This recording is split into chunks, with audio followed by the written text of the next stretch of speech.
மயிலாடுதுறையை அடுத்த நீடூரில் அமீனுல்லா என்பவரின் வீட்டில் மிகவும் பழமையான 6676 அத்தியாயங்களைக் கொண்ட 19 பக்கத்தில் அரபி மொழியில் எழுதப்பட்ட மிகவும் சிறிய அளவிலான வரலாற்று சிறப்புமிக்க குரான் ஒன்று 1.5 இன்ச் அகலம் 1.75 இன்ச் நீளமுள்ள மெட்டல் பாக்ஸில் வைத்து 7 தலைமுறைகளாக பாதுகாக்கப்பட்டு வருகிறது.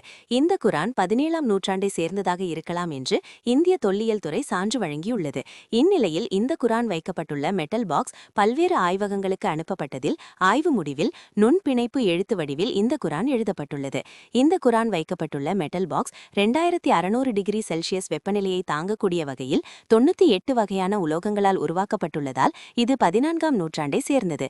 அதிக வெப்பநிலையை தாங்கக்கூடிய இந்த உலோக பெட்டி உருவாக்கப்பட்ட தொழில்நுட்பத்தை நாம் பயன்படுத்தினால் எடை குறைவான விண்கலத்தை தயார் செய்ய முடியும் என்று குரான் குறித்து ஆய்வு மேற்கொண்ட ஏவிசி கல்லூரி பேராசிரியர் ராமலிங்கம் தெரிவித்தார். இந்நிலையில் 98 வகையான உலோகங்களால் செய்யப்பட்ட மெட்டல் பாக்ஸ் மற்றும் குரானை இன்று கடலூர், திருவாரூர் மற்றும் மயிலாடுதுறை மாவட்டங்களில் உள்ள பல்வேறு கல்லூரிகளை சேர்ந்த 60க்கு மேற்பட்ட ஆராய்ச்சியியல் மாணவர்கள் நீடூருக்கு வருகை தந்து பார்வையிட்டு ஆய்வு செய்தனர். பேராசிரியர் ராமலிங்கம் உலோகங்களை எப்படி கலந்தார்கள் என்ற தொழில்நுட்பத்தை ஆய்வு செய்ய வேண்டும். எதிர்காலத்தில் இதை பற்றி பல மாணவர்கள் ஆராய்ச்சி மேற்கொள்ள இருப்பதால் அதை கண்டுபிடிப்பதற்கான வாய்ப்புகள் நிறைய உள்ளது என இந்த அதிசய குரான் குறித்து மாணவர்களுக்கு விளக்கமளித்தார். குரானை மாணவர்கள் பார்வையிட்டு ஆய்வு செய்து புகைப்படம் எடுத்தனர். வணக்கம், என் பேரு ஸ்வாதி. நான் மயிலாடுதுறை மாவட்டம் பொறையார் டிபிஎம்எல் காலேஜ்ல படிச்சுட்டு இருக்கேன்.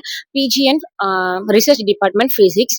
ஆக்சுவலா இங்க நாங்க எதுக்காக வந்தோம் அப்படின்னா, நீடூர்ல அமீனுல்லா ஐயா அப்படிங்கிற ஒருத்தவங்க வீட்டுல வந்துட்டு 14th செஞ்சுரியில எழுதப்பட்ட ஒரு குரான் இருக்கிறதாகவும் அதை ஒரு சின்ன பெட்டியில வச்சிருக்காங்க அப்படிங்கிற அது விஷயம் தெரிஞ்சதுனால அதை பத்தி தெரிஞ்சுக்கலான்னு வந்தோம். வந்ததுக்கு அப்புறம் நிறைய விஷயங்கள் தெரிஞ்சுக்கிட்டோம். அதுல என்னன்னா, அந்த குரான் 14வது நூற்றாண்டுல எழுதப்பட்டது. அதை பாதுகாக்கிற அந்த பெட்டி பாத்தீங்கன்னா, எந்த அளவுக்கு குரான் பழமை வாய்ந்ததோ அதுக்கு ஈக்குவலா அந்த பெட்டியுமே பாத்தீங்கன்னா பழமை வாய்ந்ததுதான். அந்த பெட்டியே 98 மெட்டல்ஸ் வச்சுதான் மேட் பண்ணியிருக்காங்க.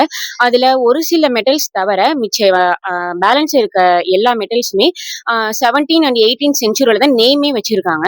ஸோ அது எப்படி அந்த டைம்ல அந்த காலகட்டத்திலேயே அதை செஞ்சிருக்காங்க அப்படிங்கிறது ரொம்ப ஆச்சரியமாவே இருந்தது எங்களுக்கு.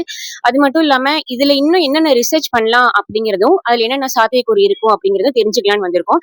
நாங்க மட்டும் இல்ல, பல்வேறு கல்லூரிகள்ல இருந்து 50க்கும் மேற்பட்ட மாணவர்கள் தான் வந்திருக்கோம். இதை பத்தி இன்னும் தெரிஞ்சுக்கிறதுக்கு நாங்க ரொம்ப விருப்பப்படுறோம்.